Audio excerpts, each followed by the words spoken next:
And we're live. Welcome back, everyone. Onan here. I have Midnight Philosopher with me again. How are you today, Midnight? I'm doing fine, thanks, Onan. Trying to be a reformed gooner to please our traditional brethren. How's that going? Well, I think I'm keeping myself busy. You know, let's just say I'm on a streak, a little bit of a streak, a modest streak. Well, I won't talk about how I'm doing, so Yeah, move no along. worries. We just hands on the keyboard and pray for each other. That's a strategy. Yeah, I'm in the midst of what seems to be a constant period of abstinence, thanks to Marquette. My wife was talking to this morning, and I says, "No surprise peak today." She's like, "Nope." But she said, "What's weird is." As she's gotten older, there isn't the usual, like, hormonal buildup before peak that used to happen. Mm-hmm. Um, it's just kind of like low, low, low, and all of a sudden, boom, it's a peak or ovulation day or whatever. Mm-hmm. I said, "Well, that probably means we don't really have to worry about this stuff anymore." And she, says, yeah, we are we're not taking any chances." So, anyway, so I think you're just being primed for your position as the new desert father of the 21st century. You got to earn your badge. yeah, that's for sure. So we'll see. Wish me luck. I swear the 2 weeks of abstinence go by so much slower than the kind of roughly 2 weeks of go time. So Mm-hmm. anyway, well, but it makes it sets the mood for a good Onan and UCM content. So Yep, for sure. You got to be driven by that angst. yep. So don't see that ending anytime soon. So Um, so hey, I the title of today's live stream is "Did Pius the 11th make a mistake with Casti Connubii?" And that was the most charitable way I could put it. Mm-hmm. Um, and the reason I wanted to talk about this today was a few reasons. Um, there, someone in the Discord posted a recent video of a pretty well known, well, a pretty large by our standards Catholic social media, YouTube and Twitter account, who is apparently a former Novus Ordo, now a TLM Catholic, who basically came out and said, "Yeah, John Farrell was right about everything and Mm-hmm. all the stuff that essentially saying it's all." Voodoo and nonsense that the church suddenly allowed NFP. So he seems to be squarely on the even NFP is evil bandwagon. Uh, Yeah. and I am I don't know what to make of this, but it seems to be a growing movement of people that are not content to condemn the contraceptors and masturbators, but are going after the NFPers hard too. And I'm I'm still surprised that that's the attack they're taking, but it's growing. It seems to be growing with fervor, and I'm wondering what we should make of that, if anything. Yeah, that's a good question. I think though, like, and some variation of this point has come up a lot in the Discord that NFP and contraception are primarily different in form, in terms of whether or not you're using, whether it's latex or additional chemicals. It's different in that sense. So it's like, maybe it's like Whole Foods birth control in the sense of being all organic, but functionally the intent really is the same. So I can kind of understand their I can understand the traditionalists' gripe with NFP being a sort of loophole birth control of sorts, Catholic birth control. But the thing is, I mean, I think the reason why NFP got allowed really was that I think, like, the gentleman who made the video that you just referred to, well, he kind of had a negative view of saying Pope Paul VI was making a concession to secular culture.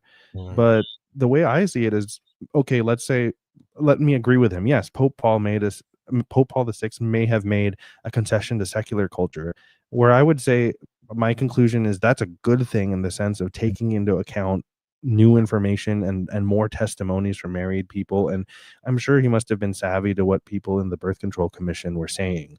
But at the same time, you have the weight of tradition and the importance of the integrity of the church's history, that you can't do something that's outwardly so contradictory. You sort of have to, you know, dance through some very fine lines. Before we get to that, I want to make one comment about the comparison of NFP to contraception, because is a reluctant and disgruntled user of NFP.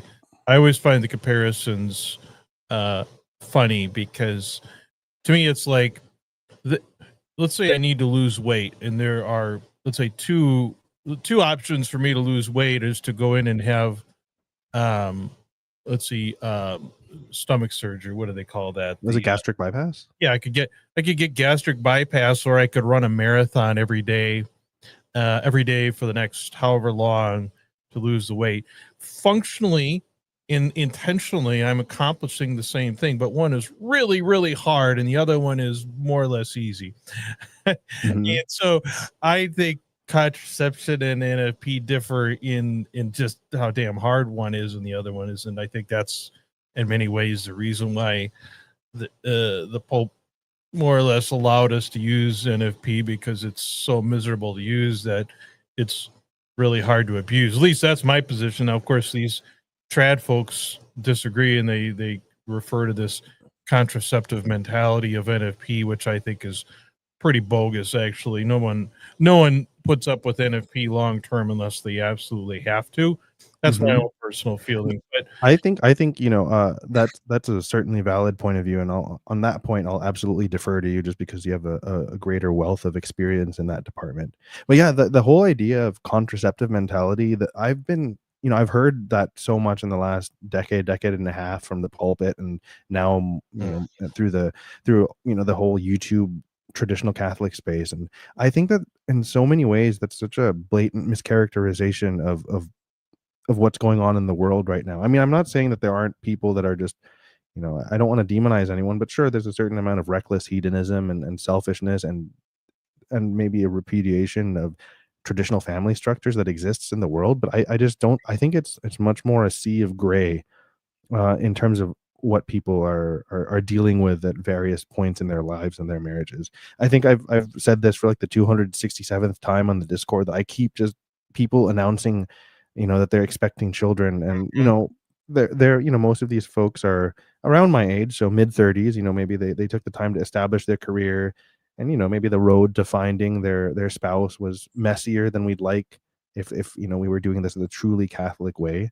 But they still found their way to married life and family life, and it's not quite the traditional formula. And I think that for most people, just your average high functioning, you know, pretty you know, you know, average moral person out in the world, I think their idea of using birth control, whatever various methods there are, I don't think that it's this active rejection of children as a useless burden, and it's not. Neither is it just pursuing pleasure in this entirely hedonistic and unregulated manner, but it's just it's using the tools to shape your intimate life. Because you know, I think for some people, there is this intuition that they're going to use sex to bond with their partner while they're still getting other aspects of their life settled, and then once they sort of reach a point of stability, then they're going to open the floodgates for however many children that they can manage. I don't think that there really is this anti-natalist um feeling out there that people seem to preach against. Anyway, sorry, that was a whole TED talk, but it's just like I could go on and on about how the contraceptive mindset is it's an unjust oversimplification of what's going on out there. yeah, I mean, I think that is certainly one reality that I think the both the traditionalist and the NFP TOB proponents overlook, or don't really seem to have a good answer to. Um, as Brian noticed, you know, the other problem that I think that those folks have is they're okay with certainly long-term abstinence, right? They're okay with quote unquote continence, but they don't like the intermittent stuff that comes with NFP. Except that they can't really explain why it's okay to intermittently abstain, but it's not okay to intermittently abstain, but it is okay to just abstain long term, because I think it's correct. I mean, I think because they will say that NFP uses uh, abstinence to effectively contracept, but I would say, well, then so does permanent abstinence or long-term abstinence. Mm-hmm. Um, um, Now, this is often the common argument that abstinence is not contraception because it's not. It's non-activity. I think personally, I think that's more of a philosophical, um, linguistic issue than any practical, than anything practical. I mean, I think abstinence is in fact a type of contraception, albeit by inactivity. One could also say that, um, you know, not removing, let's see, an IUD is it's no longer an act; it's an inact to remove it, but it's Mm-hmm. contraception. So I don't know that personally. I think that is this distinction between activity and non-activity is sort of a post hoc effort to, I guess, justify a conclusion that's already been reached. Mm-hmm. We talk about that a lot, how it seems like the conclusion is reached before the reasoning, and then the reasoning is kind of backfilled. It seems that way.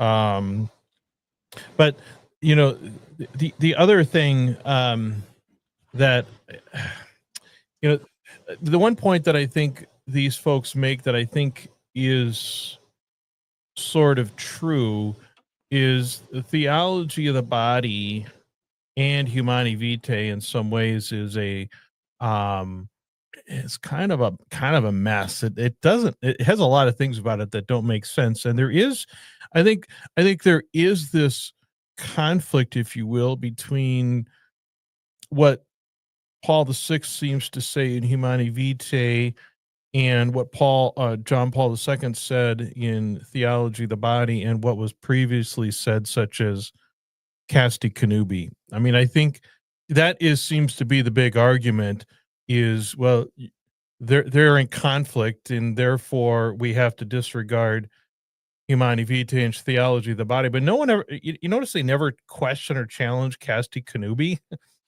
Mm-hmm. All Casti Connubii has on Humanae Vitae is it came first, right?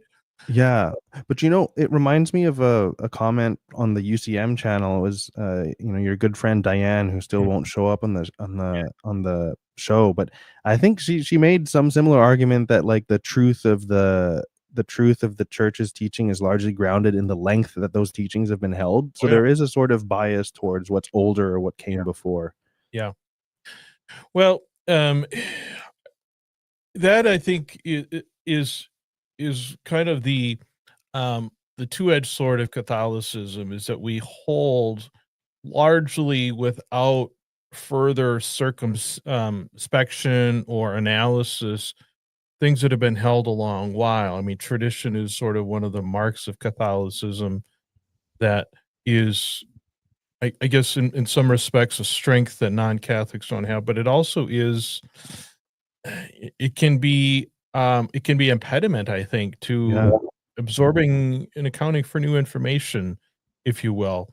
I know the trads will just call that modernism, but I think it does present, I mean, I think that presented Paul VI in a special way with a great obstacle that I think there's some evidence he, if he felt like he had the freedom to do so, would have come out with a different result than Humanae Vitae, but felt compelled by the past and even the recent, that being Casti Connubii, when he issued Humanae Vitae, despite what I think was kind of remarkable and unprecedented, um, level of time and attention given through the commission. I'm going to talk a little bit about that. I want to compare what happened prior to Humanae Vitae and what happened prior to Casti Connubii.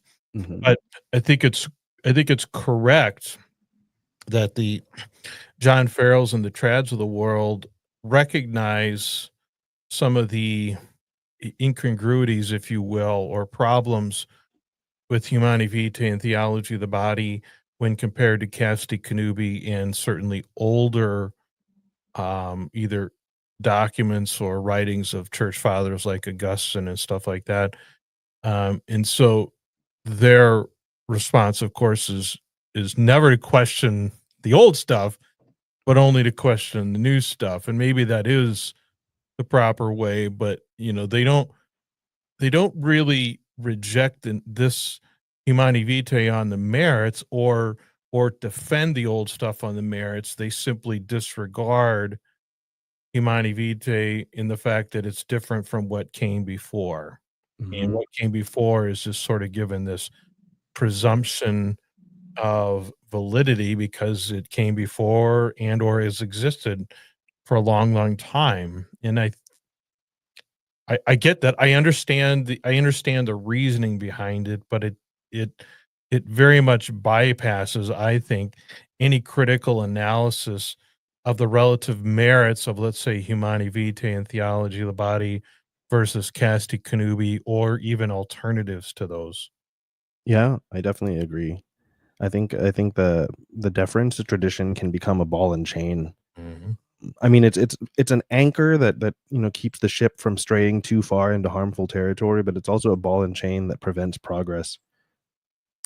Well, and I think it's designed to keep the church, popes, whatever, from making rash and let's say perhaps imprudent responses to things which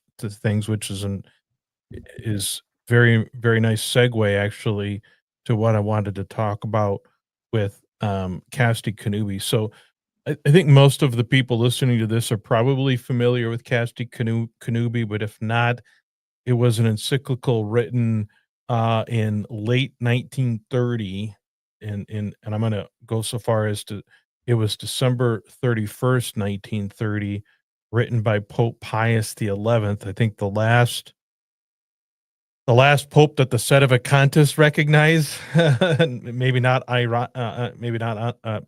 unironically, um, but he issued Casti Connubii in December on December 31st, 1930. And what's interesting about it is I don't think there's really any dispute about it, is that it was written in reaction and response to the Lambeth Conference of the Anglican Church. And when that is notable because it was the first Christian church, that I think everyone recognizes that as the first Christian church that opened the door slightly to contraception. And what's notable about it, well, I think there's a couple things that are notable about it, and we'll get into those. But the Lambeth Conference issued its proclamation in August of 1930, which means that Pope Pius the 11th wrote and issued Casti Connubii in about 4.5 months. Because Casti Connubii was a bit of a surprise because uh, the Anglican Church had previously and pretty unequivocally condemned contraception in the two prior conferences. I think one in like 1920 and one in somewhere in the 1920s. So within the prior 10 to 15 years, the Anglican Church had more or less um, reaffirmed what the Catholics and the other Protestants, the Catholics and the Protestant churches had already, or which is contraception was off limits. So it sort of came as a bit of a surprise, albeit within the context of what was going on in the 1930s and that time frame with um, the sexual revolution, Margaret Sanger, and those folks. I mean, there was certainly on in the secular world a rapid changes in how in sexual mores and norms and things like that. but this was all going on kind of in the background. But it was really the Anglicans that kind of forced uh, Pius XI's hand and resulted in this document, which came out in about 4 months. Now, say what you want about that, but I think it's worth noting that before Paul VI issued Humanae Vitae, you know how much time it elapsed from the time that John the 23rd started the Papal Birth Control Commission and when Humanae Vitae was issued? Do you know how much time elapsed? I'm not sure. I mean, I'm guessing at least a couple of years. 5.5 years. Oh, that's a substantial amount of time to really consider all the issues at hand.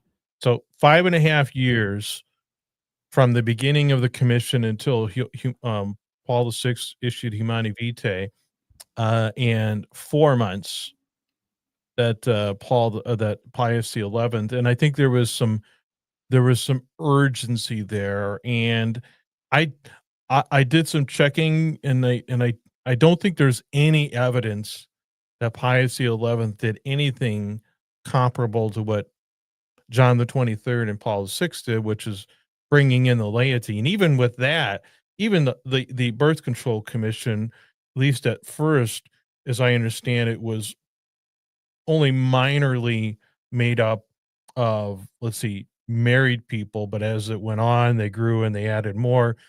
Ultimately, it was a minority of folks, all of them, I think, non-married, that supported what became Humani Vitae. But I don't think there was any of that, and I don't think there was time for any of that back in 1930, for Pius the 11th to factor in that information when he issued Casti Connubii, which very much seemed a reaction to the Lambeth Conference. Hmm. Yeah, and it kind of brings the point that sexual ethics, and especially all the teachings on contraception are kind of a type of identity politics for the church.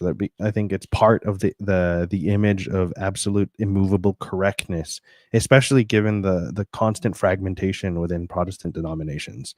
So I think, and by doubling down on it, in the last century, starting with Casti Connubii, and to an extent Humanae Vitae, even though it softened up on NFP, right? I'm guessing Casti Connubii wasn't quite as liberal with NFP compared to Humanae Vitae. Well, if you ask John Farrell, it didn't allow it at all.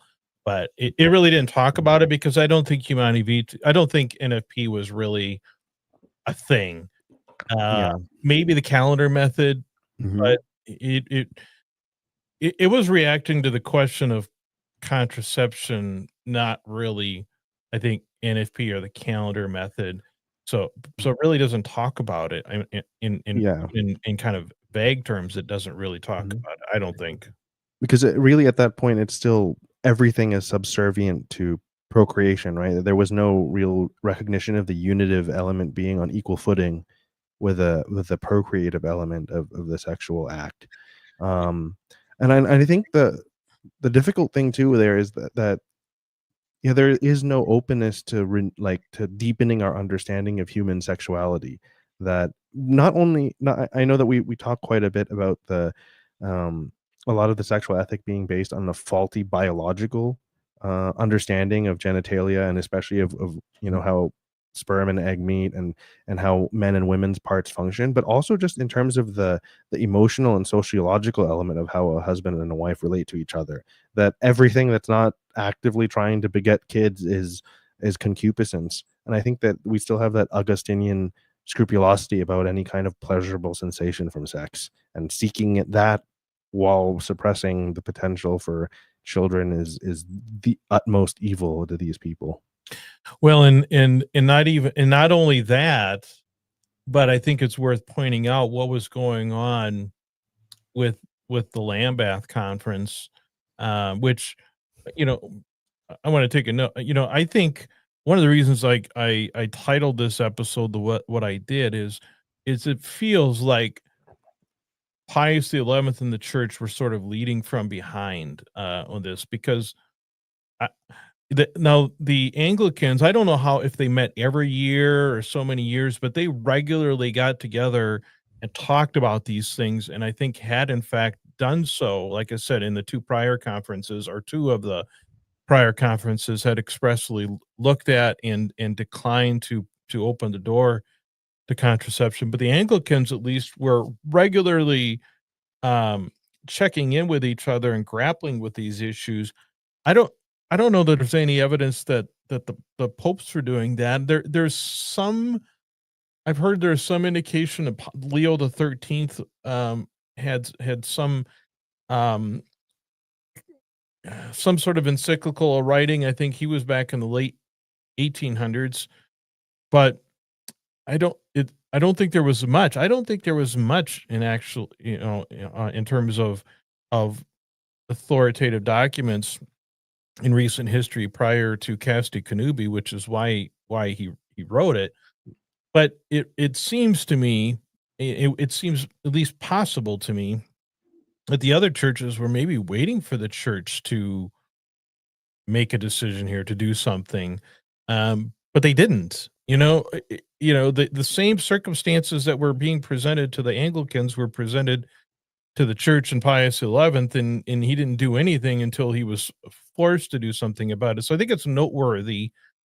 The Anglicans, for better or for worse, were the first ones, I think, to confront this head on, and they weren't even confronting it from the standpoint of recognizing the um let's see, non-procreative benefits of sexual intimacy. I think that you sort of see later on in Theology of the Body and JP2.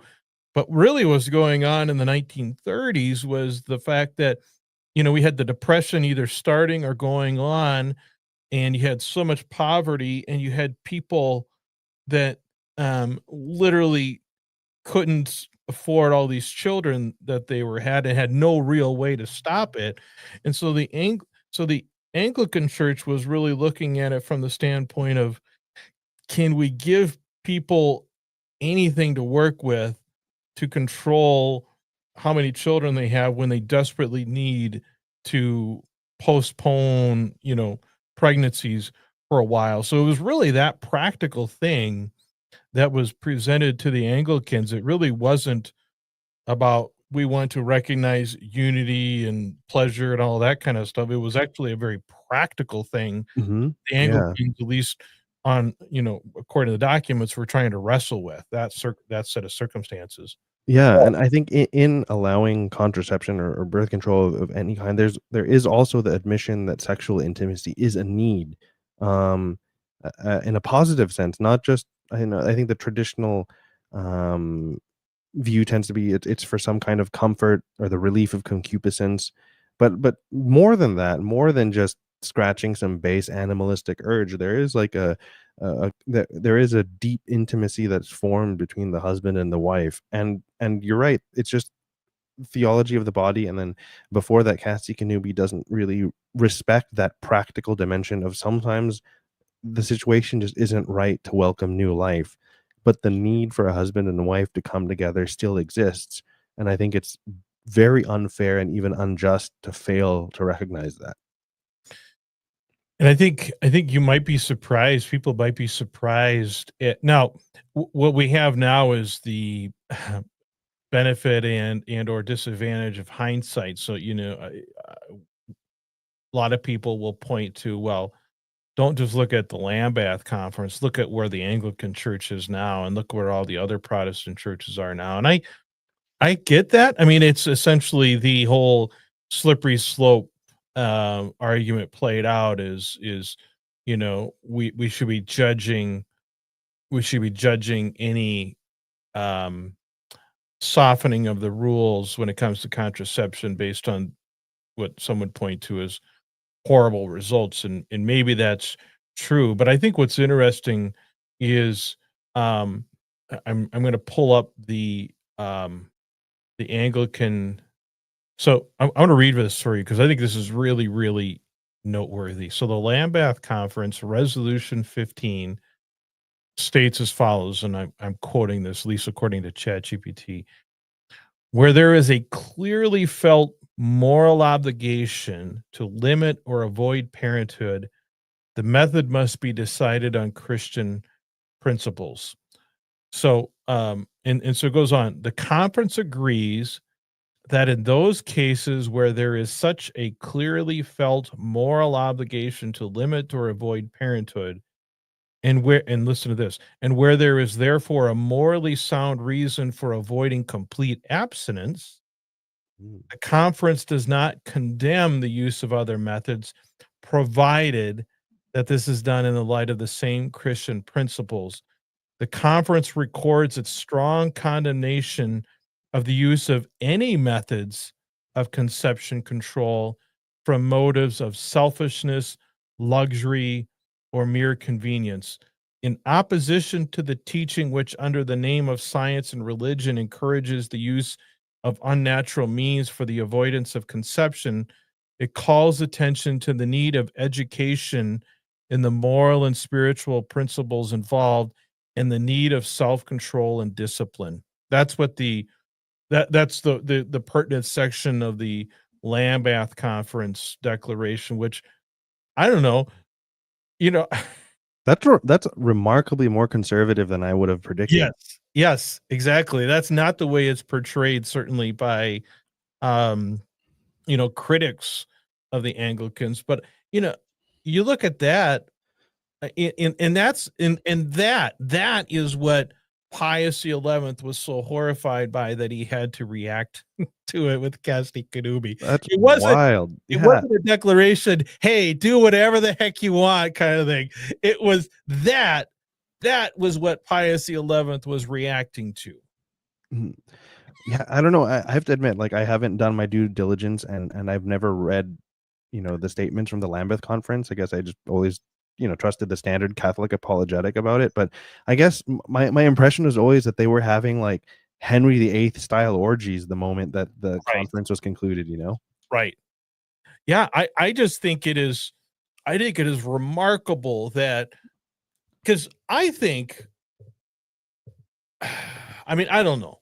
I mean, I think if Pius XI just on his own initiative had come out with this, and this had been the tenor of Pius, or of, let's say, Casti Connubii, I mean, certainly by today's standards, and certainly by the standards of modern Protestants or whatever, that would represent a pretty conservative, traditional approach to things. That I don't know if anyone would have really given him a hard time by saying that broke from tradition under those circumstances. And what if that was still the law of the land? Like, what if that was the principle? So, it first of all, it talks about, there needing to be a clear moral obligation to limit or avoid parenthood. So, okay, that's similar to the just cause or a grave reason or whatever that Humanae Vitae talks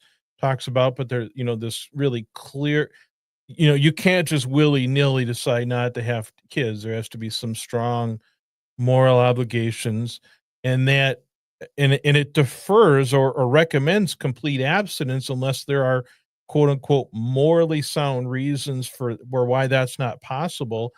That, I think, is in some ways a little more of a rigid standard than Humani Vitae. Yeah, yeah. I think that sounds about right. And also, like, it would be interesting to dig deeper into what does it mean that it's that there's a moral imperative Yeah, to not abstain.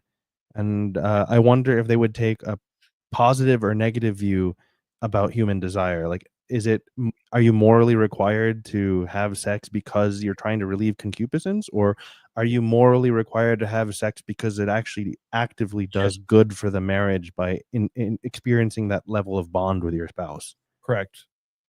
Yeah, I mean, I think it depends who you ask, right? But Mhm. I think I think it would have opened the door naturally to some of the stuff that John Paul II talked about in in theology of the body, and the um, sort of the benefits of intimacy, and how it's not just a bad thing. He doesn't really talk Mhm. about it in terms of relieving concupiscence, he talks about the positive, the beneficial effects of intimacy, and this would have not just opened the door to, like you said, the Henry VIII style orgies, but Mhm.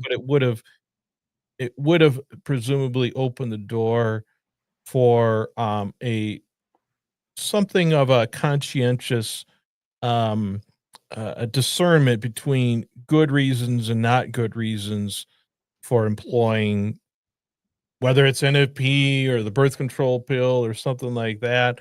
Mhm. I, it just seems to me that the framework that the Lambeth Conference was presenting, um, it seems much more practical and workable and flexible 100%. than 100%. this Mhm. hodgepodge of you know philosophy and teleology and all that we're sort of stuck with, and as these critics have acknowledged, the kind of the kind of the weird theology of the body and kind of inconsistencies that seem to be there between Humanae Vitae and Casti Connubii. If Pius XI had just come out and done something like this, um, it how much different do you think things could be? Maybe the other churches would have adopted something similar, and the floodgates to just complete nuttiness either never opened or opened much more slowly. But as it was, it like I said, it does sort of feel like Pius the 11th kind of got caught leading from behind. Like I think Mhm. it's an opportunity, and I don't think had the time that he should have had or should have taken to really assess these things. It seems very reactionary, just the way it came out and the limited time that he had available to decide how he wanted to, what he wanted to say in Casti Connubii. Yeah, I think you're right. So hopefully we can hope in Pope Leo the 14th revisiting the issue. I mean, it really is true that the major stumbling block. Strike that. It seems clear to me that there's a lot of attention, let's say rightly so, directed at Humani Vitae and theology of the body, but essentially a complete pass given to Pius XI and Casti Connubii than for no other reason than it was different than the Protestants and more or less consistent with the the traditional approach to things. And maybe that's enough. Maybe as Catholics, the fact that it's consistent with the traditional approach, Yeah, and irrespective it's of it's before Vatican II because Vatican II is like a big dividing line for what is more credible than the rest. Because yeah, there definitely seems to be a pretty big spectrum, not just the Sede Vacantis, but I mean even those who accept Vatican II with a lot of fine print yeah, about the things that they have great reservations about. yeah, yeah. I mean, it is kind of a mess. I mean, I'm not unsympathetic to the sedevacantists, the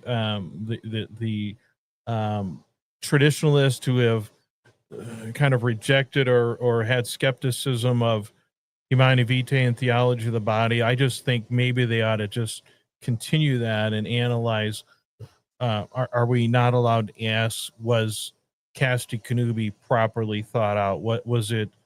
Um, was it is it defensible on the merits or whatever? I think these are questions that maybe should be asked because I do think that a Casti Connubii not come out um, when and the way it did, I think things could look dramatically different, not just in the church, but in all of the Christian faiths. Mm. So it's very interesting to think about. Yeah, absolutely. So I know you have to get going, and I actually need to as well. I'll give, and if you need to hop off, go ahead and hop off at any time. But I'll give people an opportunity if they have any last comments they want to raise. Otherwise, I'll give you the final say, and we'll maybe wrap this one up. Yeah, sure. I can stick around for another couple minutes, but yeah, thanks as always for having me on. But yeah, I don't know. Let's see if anything. I think pick and choose definitely had uh, um, a worthwhile comment a few minutes ago that the church is tied in knots by an obsession with its own perfection, or at least with its need to project the image of its own perfection or its consistency. That seems to be really the kind of the thing that ties it all together. I'll have to look up that artist. I think Sade, "Love is stronger than pride." Certainly a very nice sentiment. Probably too liberal and modernist for a lot of the trads, but I do appreciate that sentiment from Pick and Choose. And I don't even know that it's necessary to put such a negative label, and maybe he wasn't trying to, but pride. I mean, I don't know that it was even pride so much as maybe fear of what would happen if we came down with something that looks like a change. I mean, I think I say what you want about Pius the 11th or Paul the 6th or John the 23rd or Francis or Leo the 14th. Um, I I'm kind of one of these guys that I give them the benefit of the doubt, and I think they are all sincerely motivated by a desire to do the good, to lead souls to the good, to lead souls to God, to lead souls to salvation. You know, whether they're all doing that or have done it the best way possible, I think is open to debate. But I really don't question the sincerity of what they're trying to do. I think there is a ton of fear that um, undergirds so much of what we do as Catholics, that 100%, you know, 100%. and kind of manifests itself in these predicaments that the church and the Pope seem to have found themselves in, and Catholics, lay and non, and clerics alike continue to grapple with. And maybe that's a feature, not a bug, but I think it's a reality that at a bare minimum, everyone needs to just acknowledge occurs, and then, do what we can with that. Yeah, absolutely. Well, anyway, I gotta jump off, but thanks as always for having me, and I definitely look forward to joining the next one, Onan. Thanks for showing up. I appreciate everyone in the comments. And until next time, everyone, have a good one.